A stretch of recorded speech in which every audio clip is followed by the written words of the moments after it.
महान कर्ण पार्ट 2। दुर्योधन उस समय हतप्रभ सा होकर चुपचाप बैठा था। अर्जुन का सा कौशल दिखाना उसके सामर्थ्य के भी बाहर था। उसी समय कर्ण वहां आ पहुंचा और उसने मैदान में आकर अर्जुन को ललकारा, अर्जुन, जिस कौशल के बल पर तू यहाँ सबको चकित कर रहा है और सभी से प्रशंसा लूट रहा है, उससे मैं भी करके दिखा सकता हूँ। यह कहकर उसने धनुष पर बाण चढ़ाकर वही सब कुछ कर दिखाया जो अर्जुन ने किया था। चारों ओर से कर्ण की जय जयकार होने लगी। दुर्योधन का चेहरा अर्जुन के प्रतिद्वंद्वी को देखकर खिल उठा। उसने उसे हृदय से लगा दिया।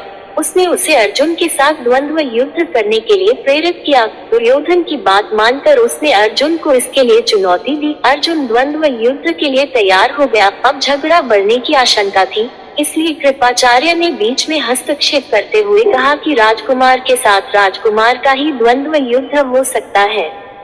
चूंकि कर्ण सूत के द्वारा पाले हुए हैं, इसलिए इनके गोत्र कुल आदि का ठीक ठीक पता न होने के कारण इनको अर्जुन से द्वंद्व युद्ध करने का अधिकार नहीं है। बस यह ऐसी समस्या थी जिसको कर्ण हल नहीं कर सकता था। वह हक्का बक्का सा अर्जुन का मुंह तारता रह गया। दुर्योधन को भी इससे धक्का लगा, क्योंकि कर्ण के द्वारा अर्जुन का मान चूर्ण करने की उसकी ही योजना थी। जब कर्ण इस दुविधा में पड़ा हुआ आगे अपने पैर नहीं बढ़ा सका तो दुर्योधन ने उसे राजाओं की श्रेणी में लाने के लिए अन्य देश का राज्य दे दिया।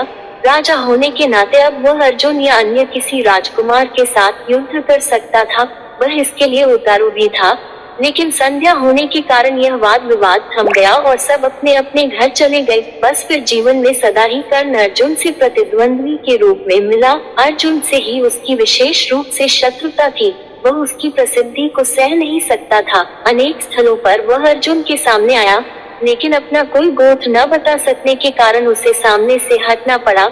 वह सूत पुत्र कहलाता था, क्योंकि सूत ने ही उसको पाला था। इसी कारण द्रौपदी के स्वयंवर में भी घूमती मछली की आंख बेधने की सामर्थ्य रखते हुए भी उसको अवसर नहीं दिया गया। स्वयं द्रौपदी ने ही सूत पुत्र कहकर उसका अपमान किया था और उसकी पत्नी बनने से इनकार कर दिया था।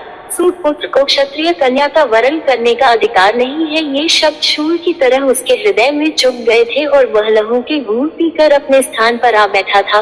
लेकिन द्रौपदी के प्रति उसकी घृणा इतनी बढ़ गई थी कि भरी सभा में दुशासन ने द्रौपदी को नंगा करना चाहा था तो उसने इसका तनिक भी विरोध नहीं किया था, बल्कि द्रौपदी की हंसी उसने लड़ाई थी। जब दुर्योधन के भाई विकर्ण ने कौरवों के इस घृणित व्यवहार की निंदा की थी तो कर्ण ने उससे कहा था, विकर्ण, तुम अपने कुल की हानि करने के लिए पैदा हुए हो। अधर्म अधर्म तुम पुकार रहे हो।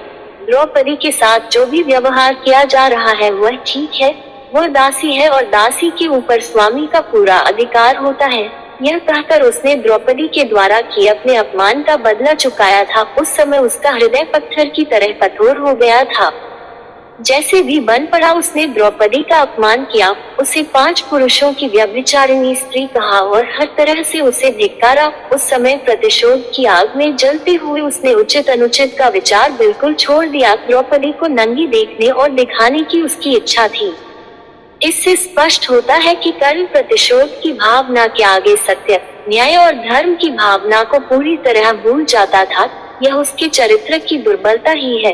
कर्ण स्वभाव से कुटिल भी था। वह दुर्योधन को इसी प्रकार कुचक रचने की सलाह दिया करता था जैसी शकुनी देता था। जिस समय जुए में हारकर पांडव वनवास के लिए चले गए और द्वैत वन में वे अपना समय काट रहे थे, उस समय कर्ण और शकुनी की बातों में आकर ही दुर्योधन अपने परिवार के साथ पांडवों को चिढ़ाने के लिए पहुंचा था। लेकिन यहाँ चित्रसेन नामक गंधर्व से इनका सामना हो गया। भीषण युद्ध हुआ। गंधर्व राजा ने अपने पराक्रम से सबको परास्त कर दिया और परिवार सहित सभी को उसने बंदी बना लिया। जल्दी लौट रहे हैं पार्ट नंबर 3 लेकर। अगर आपको मेरी कहानी अच्छी लगी हो तो कृपया लाइक करें और शेयर करें। हमारे चैनल पर बने रहने के लिए चैनल को सब्सक्राइब करें और बेल आइकन को ऑल पर क्लिक करें, ताकि जब भी वीडियो अपलोड होगी उसकी नोटिफिकेशन तुरंत आपके पास पहुंचे। हमारे चैनल पर बने रहने के लिए धन्यवाद। जय हिंद, वंदे मातरम।